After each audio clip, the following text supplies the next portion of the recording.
Om Sahana Bhavatu Sahano Bhunattu Sahaviryam Karavavahai Tejasvinavadhitamastu ma vidvishavahai. Om Shanti Shanti Shanti. अखण्डमण्डलाकारं व्याप्तं येन चराचरं तत्पदं दर्शितं येन तस्मै श्रीगुरवे नमः। अज्ञानतिमिरान्धस्य ज्ञानाञ्जनशलाकया चक्षुरुन्मीलितं येन तस्मै श्री गुरवे नमः।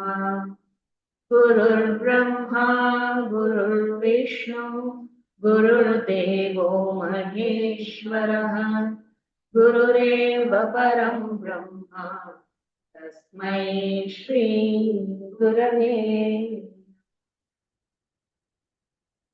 Very good morning. We start with these talks on Bhaja Govindam. Bhaja Govindam is a it's a very popular text.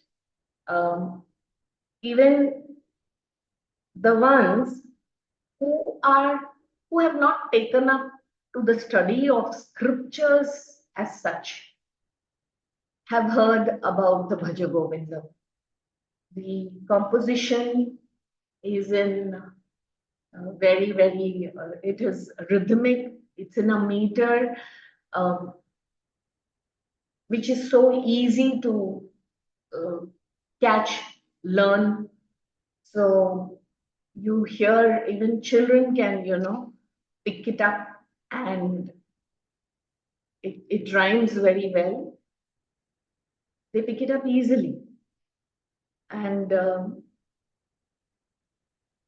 it is very popular, and actually I think our MS Amma, MS Subbalakshmi has made it very popular, giving each of these verses in a different raga and making it absolutely melodious.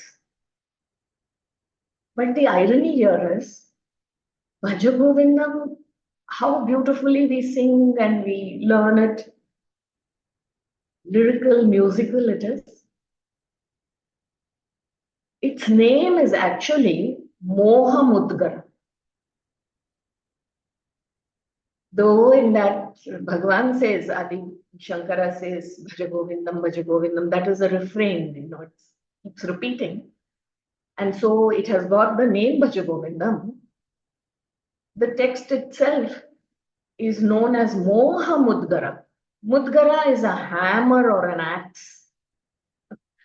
And this axe is used to cut moha, delusion, our infatuations, the illusion that we live in, So it's actually a whip. It is an instrument to cut this wrong thinking of ours.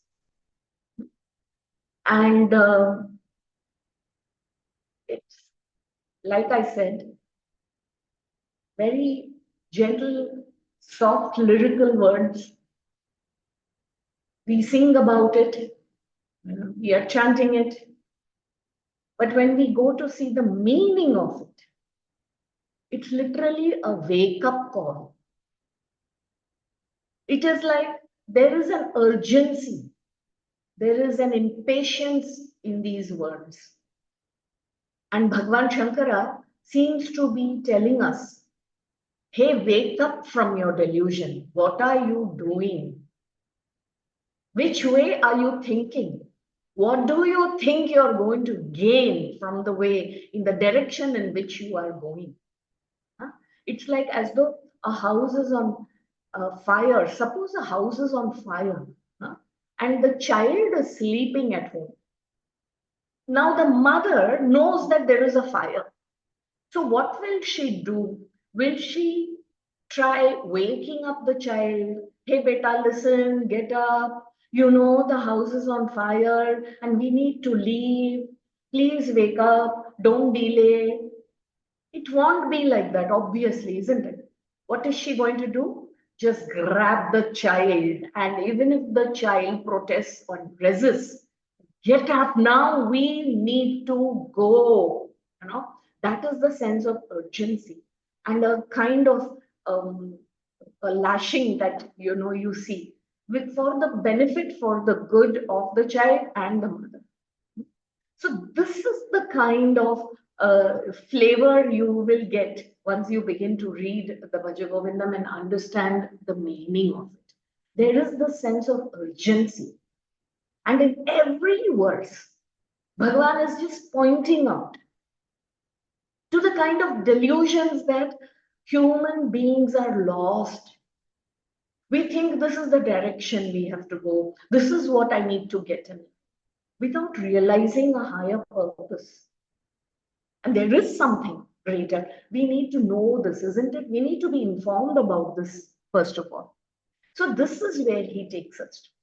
And every verse is speaking about one or such preoccupation that we have.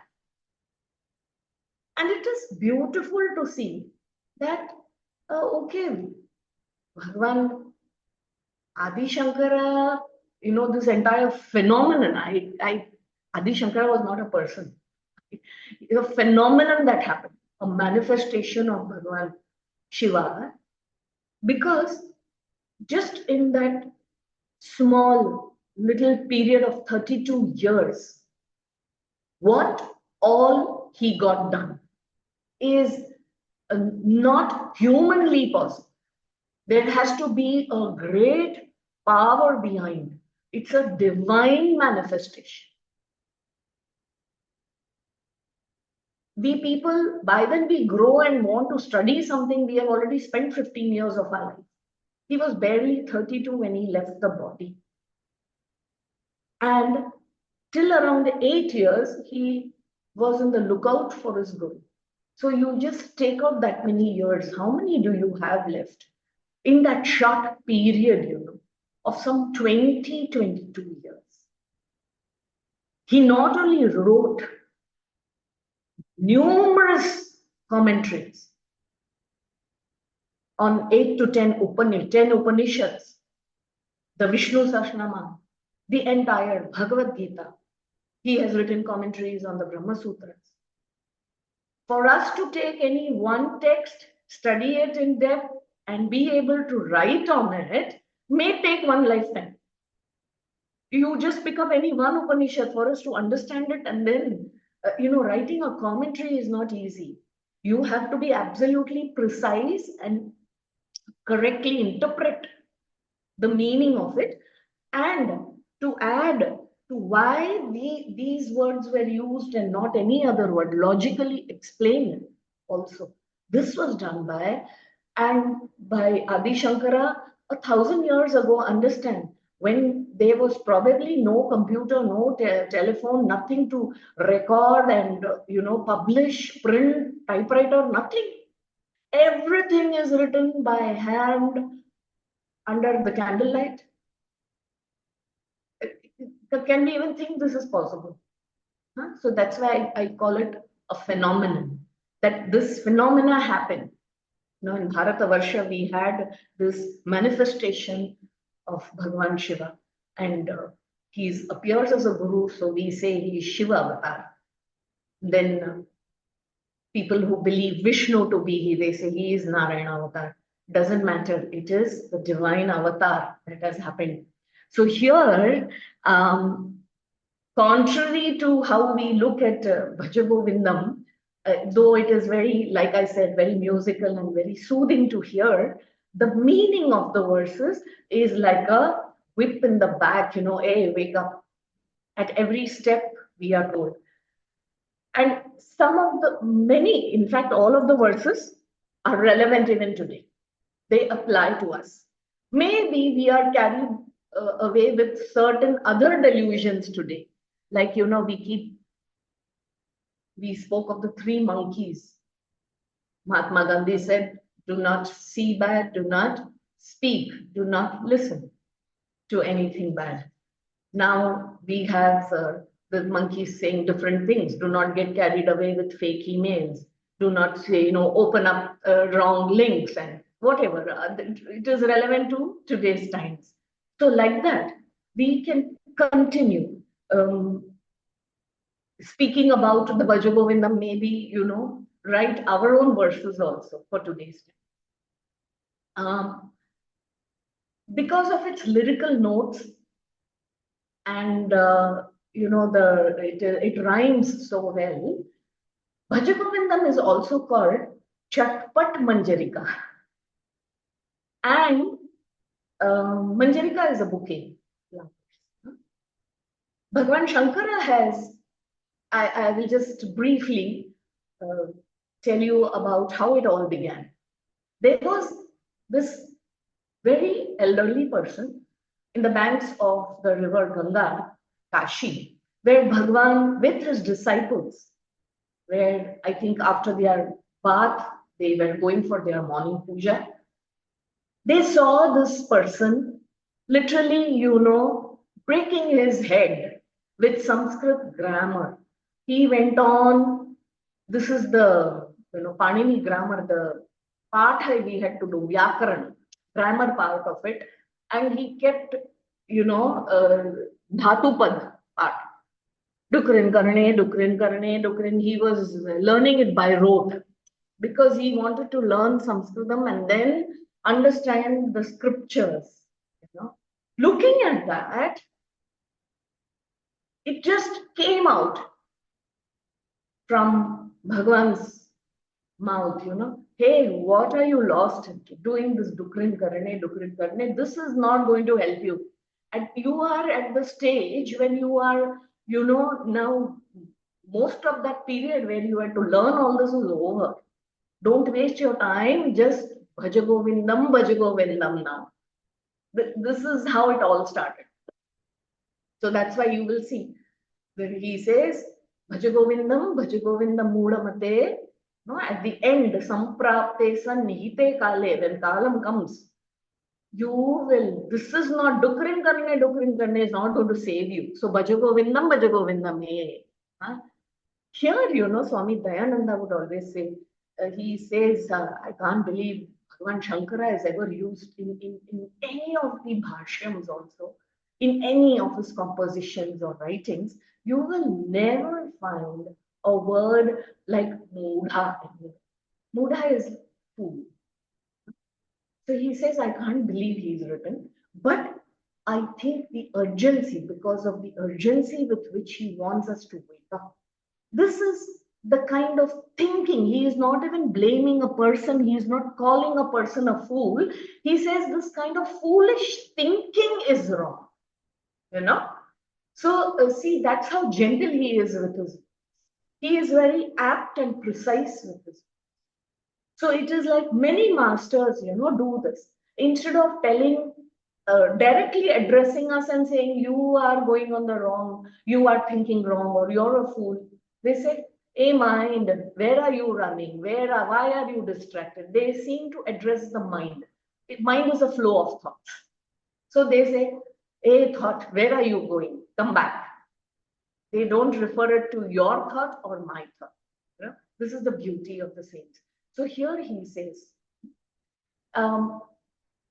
it is that, it is said that Ma Saraswati used to sit in the lips of Bhagwan Shankara. He was never at a loss for words, be it, explaining deep philosophical insights in his works or composing absolutely beautiful lilting notes on the deities, on gods, everything. He was a master. He commanded that language, such a way. He looked at this and he just said, hey, this is not going to help you. So Bhaja Govindam. And then it was almost like many verses he simply composed this way.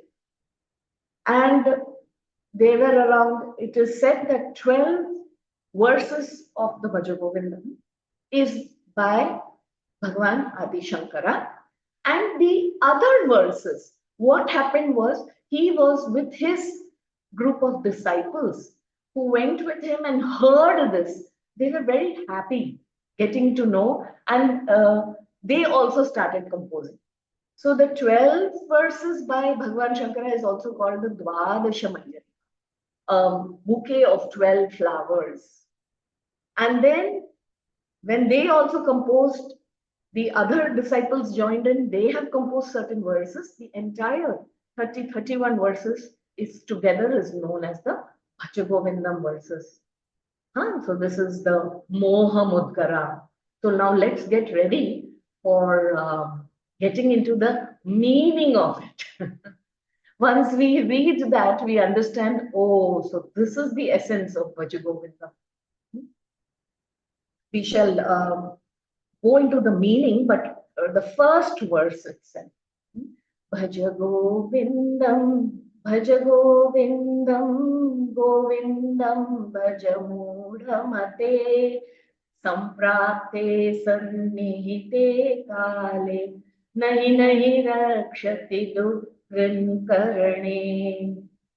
It says Bhaja Govindam, Bhaja Govindam.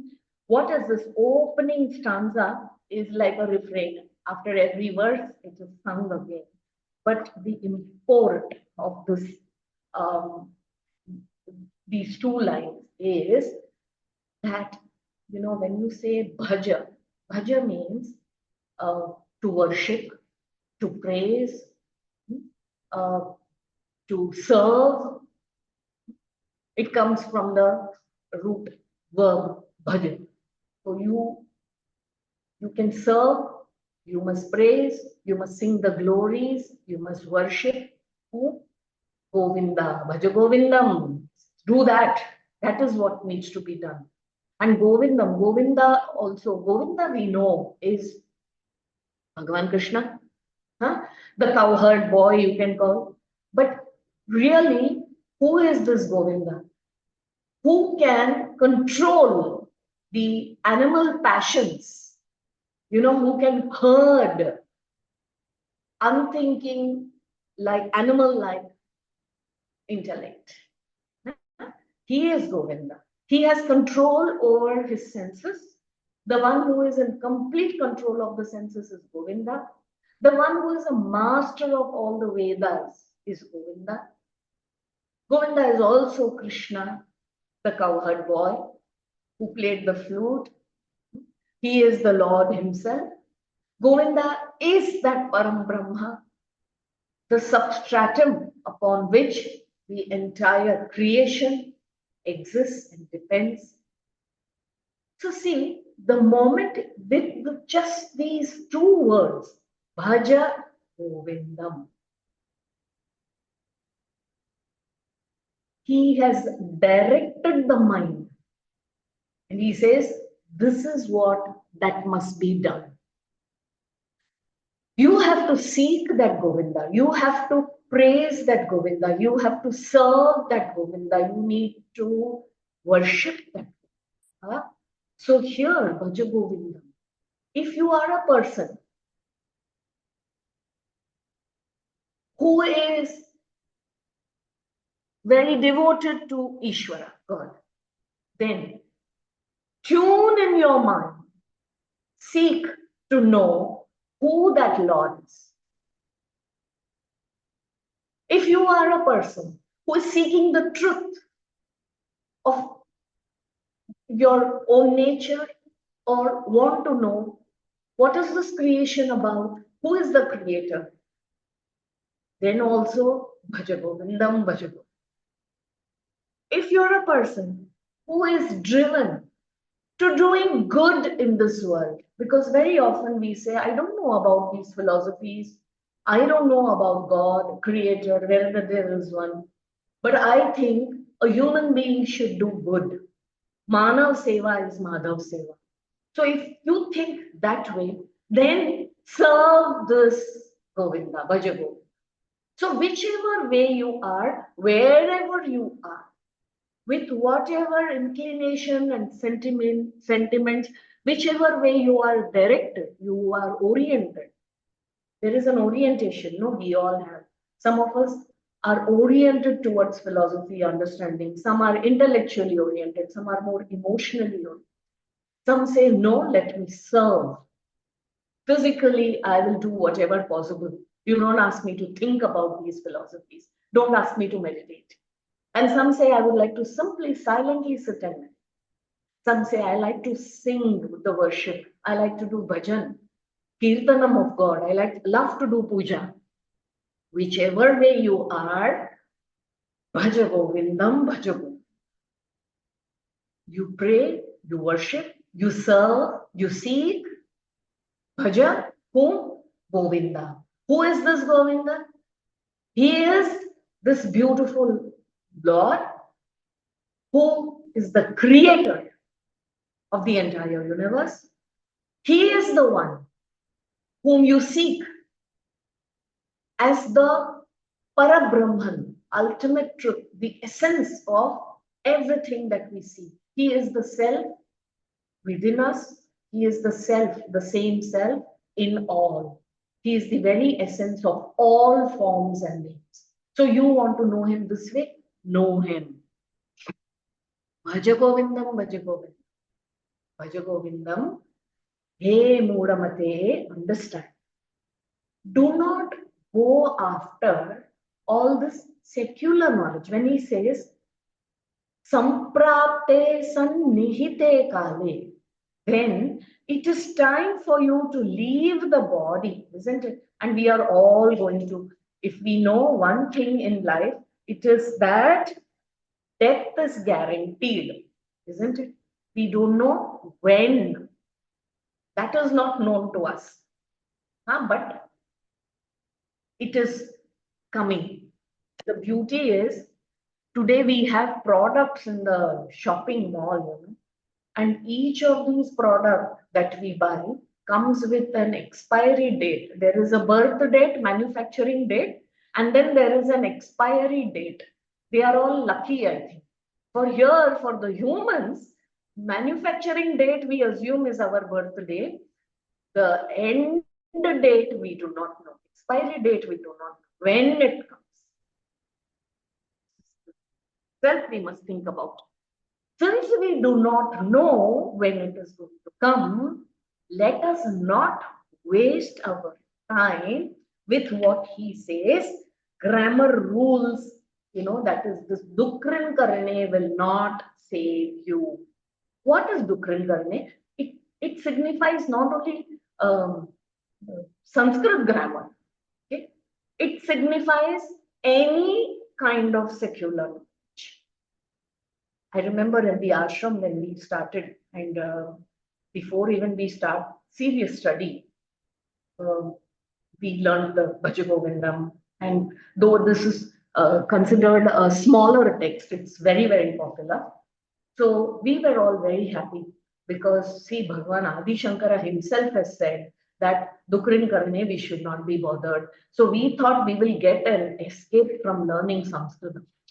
So we were very happy. Anytime Acharya would say start with Sanskritam, we said Dukrin Karne will not help. We have to do Bhaja Govindam. It is not for students who are taking up the study. Our Acharya said, nothing doing, you all will study the Sanskrit grammar also. It is pointedly, we must understand, who prompted this? This 85-year-old who was in that, at a stage where now he doesn't know. Actually, none of us know. So we must take out some time for what? For Bhaja Govinda. We must seek. There is something more to life than what just the sense organs and the mind can bring us. This is where he is taking us to. We are lost in this world, in this secular knowledge. Secular knowledge is also required. We need to earn our living. We need to know about this world. We need to know how to travel. But that just helps us getting around here. To be lost in that is losing a great opportunity for knowing ourselves the way we truly are, because that's the pinnacle, that is the culmination, the potential within which we have within ourselves, we do not recognize it because it's only possible in the human birth. This, what we call self-realization, moksha or nirvana, is possible only in this human birth. And this great thing is not known until we come into satsang or the scriptures, we begin to read the scriptures or the masters tell us this. Otherwise, we miss this. And we are lost in this world. So he says, this verse actually just reminds us of this whole process that we are lost in. So do not get lost in the field of experience, which is this loka. Constantly focusing on what the senses bring us, where the mind takes us. These are always external. The senses are made to tell us how to survive in this. So it gives us information of the world around us so that we survive and take care to protect ourselves. But what happens? The senses are used to going out. The mind also goes out with them and somewhere gets lost in all the beautiful shapes, sizes, sounds, feelings that the world generates. And we are as though lost in this exhibition, this field of experience.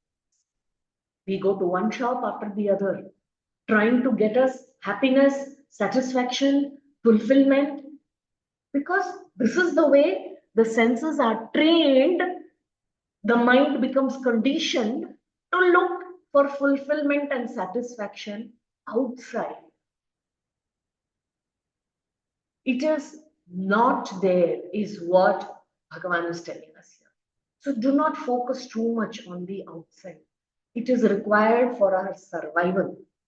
It is required for us to express dharmic views, to live righteous. It is required for us to engage in fulfilling those desires that are legitimately allowed. That is what the scriptures also say, go ahead and fulfill and experience in life. The scriptures never tell us to withdraw from everything and not experience the world. No, it doesn't tell us that. But to know exactly what to engage in, what to involve in, and what to withdraw from is what the scriptures tell us. And if we can live this way, there is a perfect balance with this consciousness expressing itself through the mind-body organism into the world, which becomes a beautiful expression, and also at the same time enjoying the beauty of the created world. That is why the need for scriptures and satsanga, where we understand to attain this balance in them. That is possible only when we are rooted in the truth of who we are. That is possible only when we anchor ourselves in that divine nature of ours and try and express more from it. Then our experiences of this world is enhanced and enriched, beyond our thinking. And these experiences do not hold us because we are anchored in the divine. It cannot bind us. But when we are not anchored in the divine, forgetting one whole half of where we come from, just engaging in this world, we are bound to lose ourselves and create a hellish experience. So that's where Bhaja Govindam is very important, because the mind tends to go towards what is grosser, because that is easily available to us, easily understood, easily known. But we must sharpen our minds and grow spiritually. So the whole spiritual practice is about antakarana shuddhi. Every spiritual practice, whichever way you are, reading the scriptures, meditating, doing puja and worship, whether you're chanting, whether you're doing bhajan, whatever practice, in a tirtha, in yatra, the attempt should be to purify the antakarana. The moment the antakarana is purified. Now, when we say purification of antakarana, it will happen in a way that these conditionings, these vasanas are nicely cleaned off for God to reveal Himself, this self to reveal itself. Okay? Therefore, all practices must be for our antakarana shuddhi, nothing else. The self is already there, it will begin to shine. So therefore, seek the self. While you are engaging in the world, we all cannot negate the world. It is already here. It is part of our experience. But while we are in this world, our focus should be to seek this Govinda within us. And try and purify the antakarana so that Govinda expresses himself more and more. With antakarana shuddhi, this will happen. This is when we can say we are true instruments in the hands of God. This is when we can say the divine will works through us. I have nothing to do with it, isn't it? When, till then, because till then what happens? The ego binds us to the external objects, to the experiences of the senses and the mind. This must be dissolved. This is required. And for this, we must constantly, what we have to do? Bhaja Govindam, Bhaja Govindam, Govindam Bhaja Mudhamate, Samprapte Sannihite Kale, Nahi Nahi Rakshati Dukrin Karne, Mudajahi Dhanagama Trishna, Guru Sadbuddhim Manasi Vitrishna, Yallabhase Nija Karmopatam, Vittam Tena Vinodaya Chittam, Bhaja Govindam, Bhaja Govindam, Govindam Bhaja Mudhamate. Oh Mudhamatha, where are you going? You are completely lost in this world. Give up this thirst to possess wealth. Mudha jahihi. Give up what? Dhana agama trishna. Where is our mind and our senses taking us? We saw it is always going outside. For what? For our own survival. And for that it is required.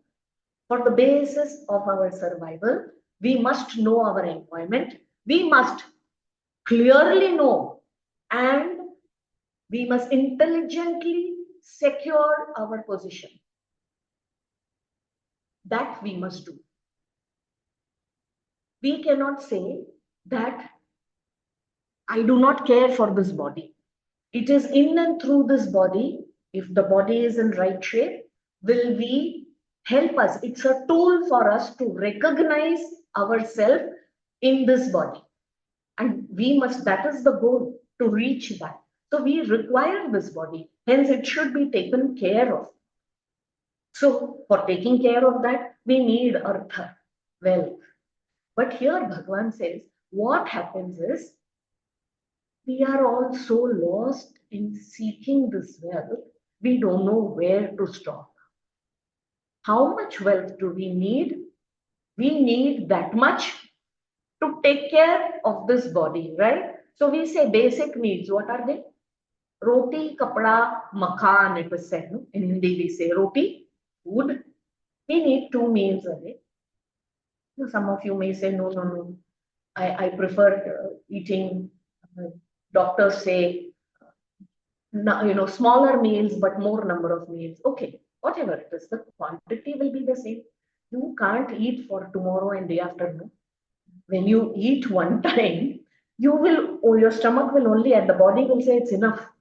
You will stop at that time. It reaches a point where, it is enough. And then again, the body will get hungry. So when it gets hungry, feed it at that. Right? That's all you need to do. Do you need to run after this and create a kind of thirst for this? This Trishna is this excessive desire. So what are human beings pursuing? Not only 1,000 years ago when Bhagwan Shankara wrote this, even today we see it's all the more relevant, isn't it? Nobody is tired of having money. Forget not, there is not a limit to it. Ask people how much money you want. There is never enough. We want more and more and more. So he says, give up this dhana agama trishnam, thirst to possess wealth. And what you must do, Kuru sadbuddhim manasi vetrishna. Sadbuddhi, bring what you should do instead. See, he is not only telling you leave something, but instead of that, what has to be done? Substitute it with thoughts of reality. Be realistic. And he says, Manasi with Trishnam. With Trishnam is devoid of this passion. See, here again, masters do not say, do not create wealth for yourself. Wealth is never a problem. Wealth is required. It is the mode of transaction in this world. Previously, it was just barter system. I have something, I give it to you, you give me what you have. If I need something from you, I have a bag of potatoes, I will come to you. Please give me half a kg of flour or wheat or rice, and you take what I have. This was previously done. But now we have something called currency. And so we all keep that currency, which helps us get, and we need this currency to transact in this world. Wealth is not a problem. But when wealth begins to drive you, when wealth begins to direct your actions and thinking, is when you are possessed of that. And wealth is not what you should be possessed of. We should be possessed of God. We should be possessed of Ishvara, the love for Him. We should be intoxicated with that. So he says, Kuru sadbuddhim, manasi vetrishnam, yat labhase nija karmotpatam, nija karma, by your own actions, whatever labhase, whatever you gain. Because what, according to you, your capacity, your inclination, your personality, you are capable of earning some money with the skills and talent that you have. Whatever that talent gets you, earn money with that.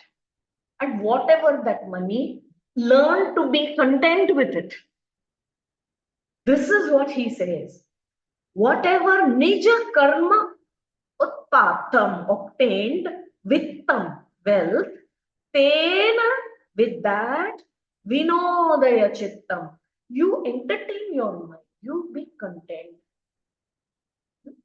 So, okay, I am capable of just very small things, so I don't earn much money. Yes, wonderful. Accept what you are made to do. In the universe, you will see everything in nature. Birds, the smallest of birds, smallest of insects, trees, plants, then take all the moon, the stars, the sun. Everything keeps doing and contributing according to its strength and capacity. All the time contributing. So this way, what I am able to do, let me keep doing. And that itself will, I may not earn a lot of money, currency with it, but I may earn goodwill. I may earn good wishes. That is as good as wealth. Somebody will be there to help me out.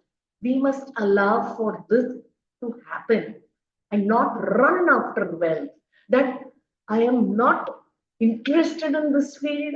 I am not made for this field stream of study, but I force myself to study so that I can make money. When money becomes the sole purpose of our life, understand we are narrowing ourselves, our own being. It is an insult. It's what we are doing to ourselves is a crime. That is not the way nature expresses itself. A small wild flower blooms. It is never bothered whether anybody has seen me or appreciates me. I am in the mountains somewhere. Has anybody seen me? It just comes, blooms, and perishes. It has added to the beauty and harmony of nature itself, of existence itself. Can we this way just contribute what we are made to do beautifully and be happy? This is the key here. Most of us do not know this. Our senses today, our mind has become, we have become so consumeristic in our nature today. We are utility driven today. And when we say do this, we say, what will I get if I do this? How much will I get? What have we done to ourselves? We have become very small in our stature. We are capable of so much bigger, overcoming all of these, but we have become small too. But constantly, putting some kind of value to every talent and skill that we have, and we want an exchange, certain currency. Unfortunate. Ancient wisdom teaches us just live your life, do your bit.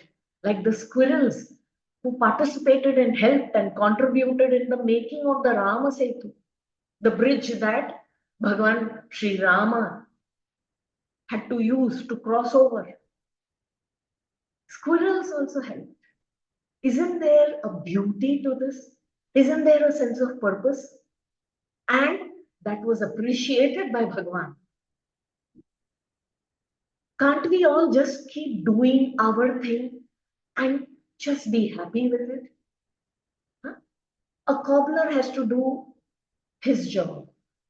A potter has to do his job. A carpenter has to do his job. A goldsmith has to do his job. A banker has to do his job. A computer programmer has to do his job.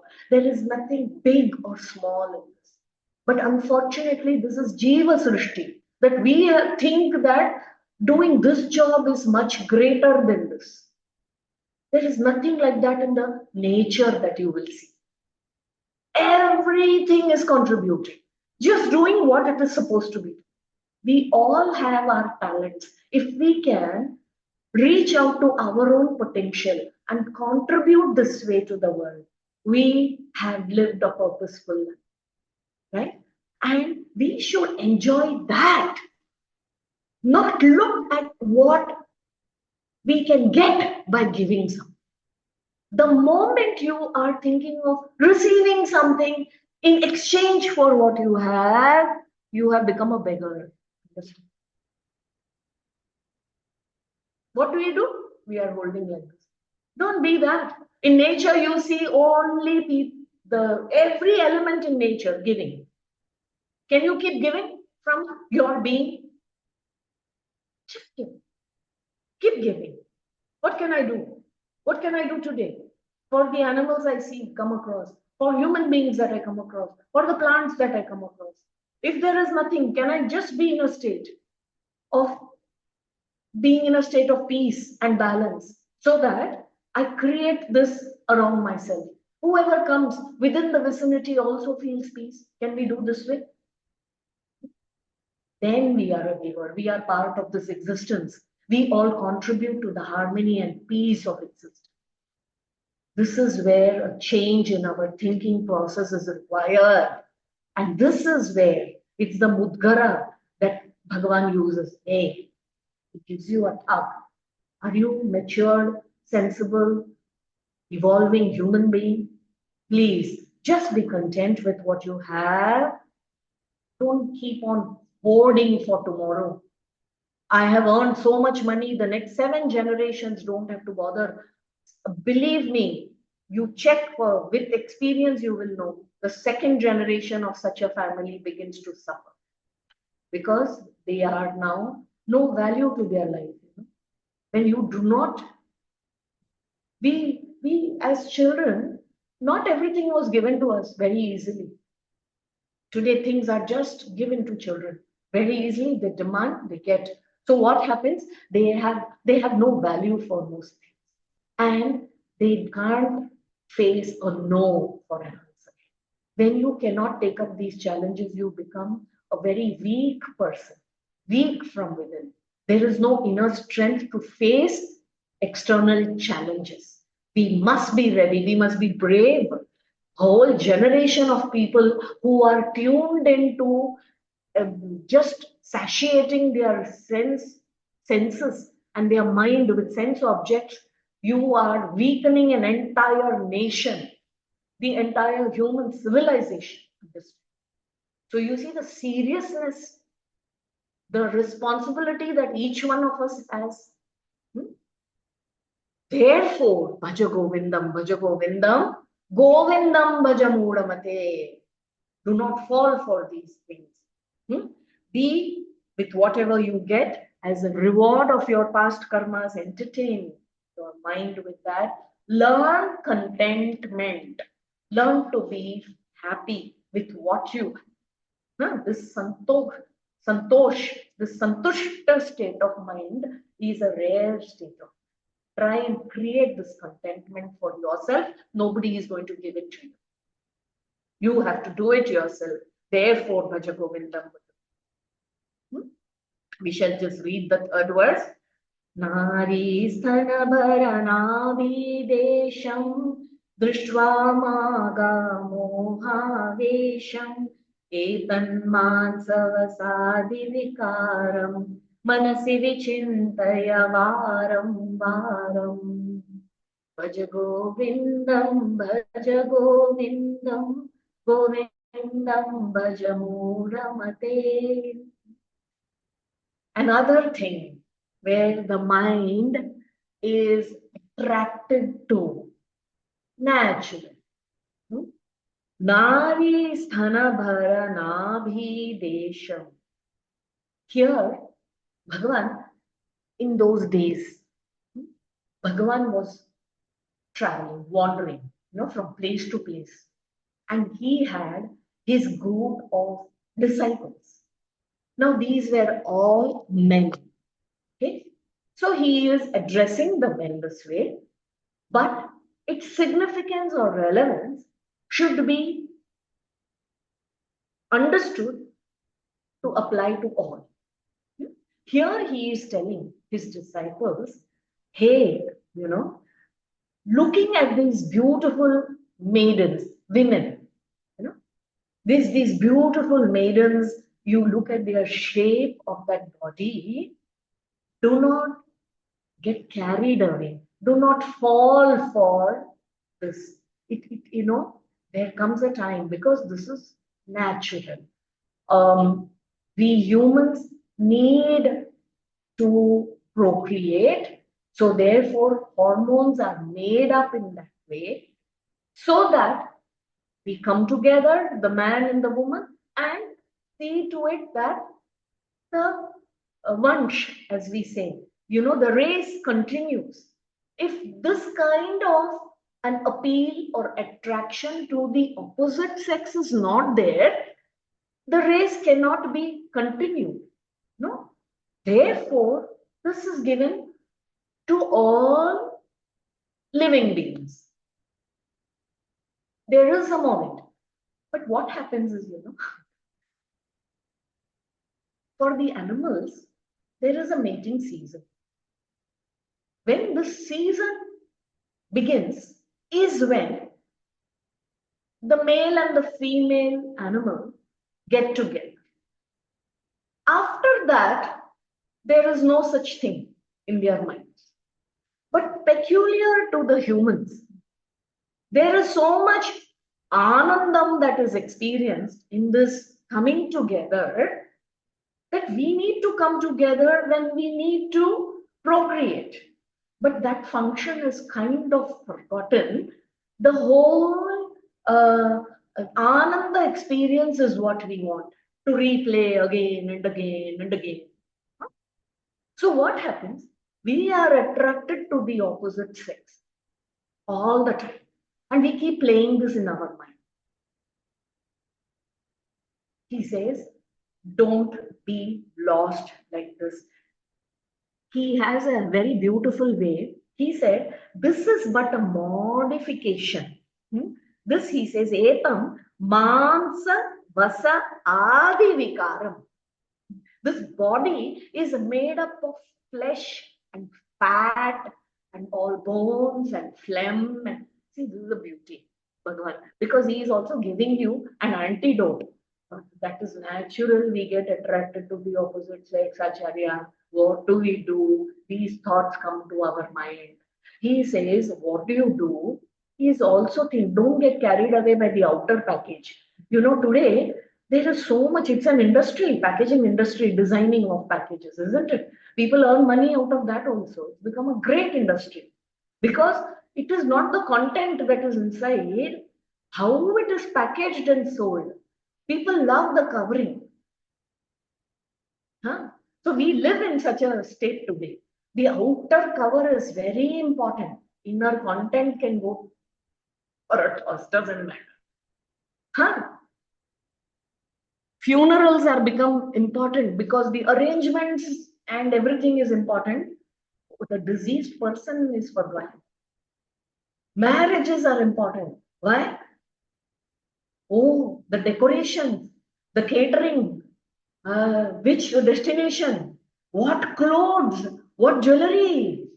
This has taken prime importance today. Two human beings coming together, the sacredness, the sanctity of such a relationship, the love is forgotten.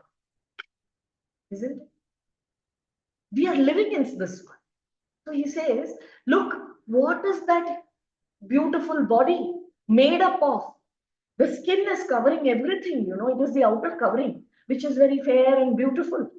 And we do everything to make this packaging look very good. But you open this package, what is there? Any doctor will tell you, any surgeon will tell you. Open it. Yeah. We don't want to see what is there. What needs to be operated, only that part we will open and fix it. No. So he says, just think of it now.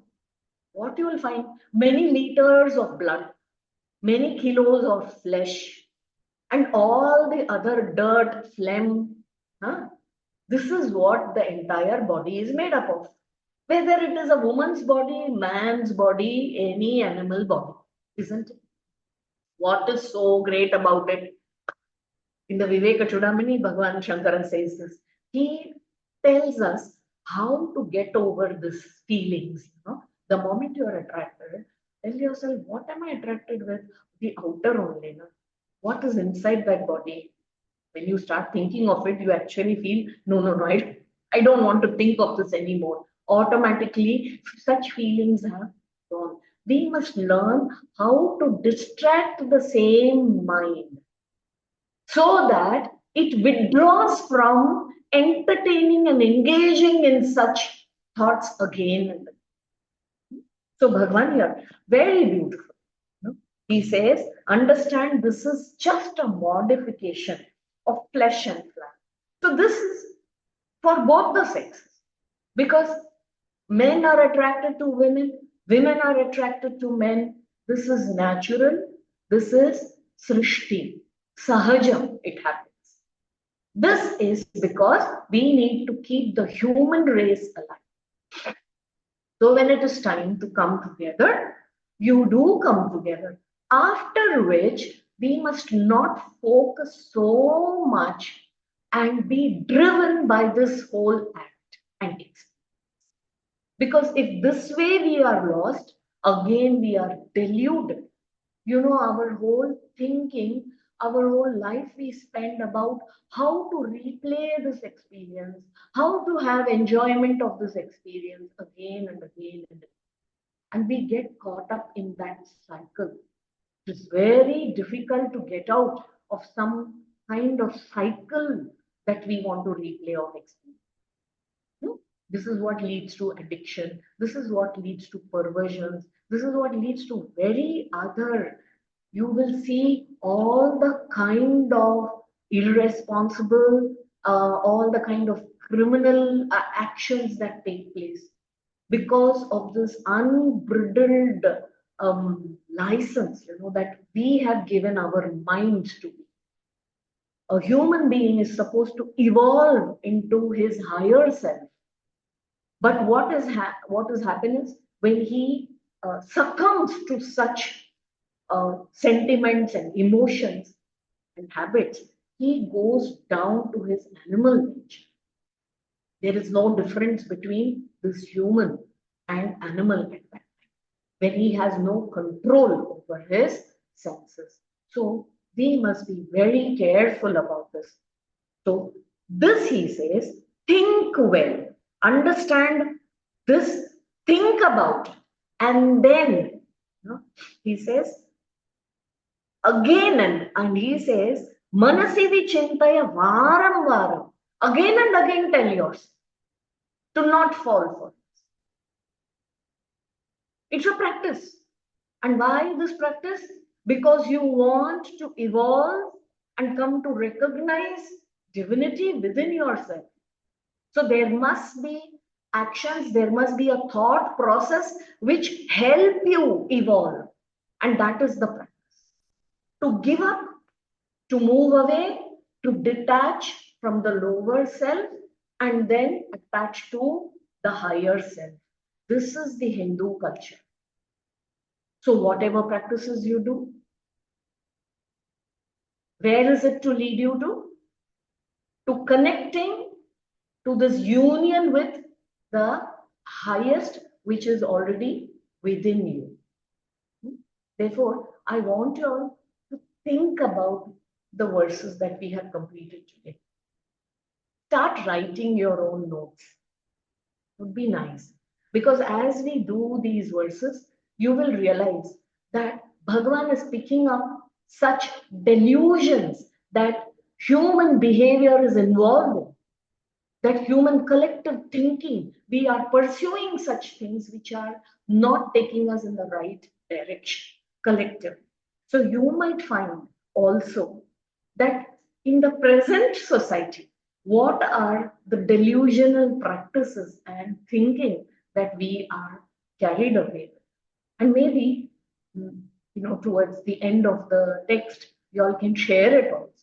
We can have a nice session, where I'm not asking you to write it in Sanskritam, but you can write it in plain English and we can share this. I think this would be a nice assignment for each one of us to do. Because you'll start writing notes about this. Then we learn, we must absorb this. Once we have absorbed the essence of the teaching, we must put it into practice.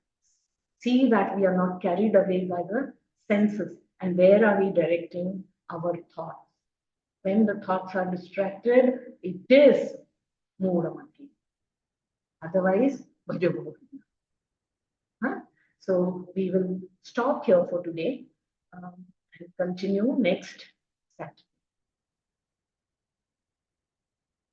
Om Purnamadah Purnamidam Purnat Purnamudachyate Purnasya Purnamadaya Purnameva Vashishyate.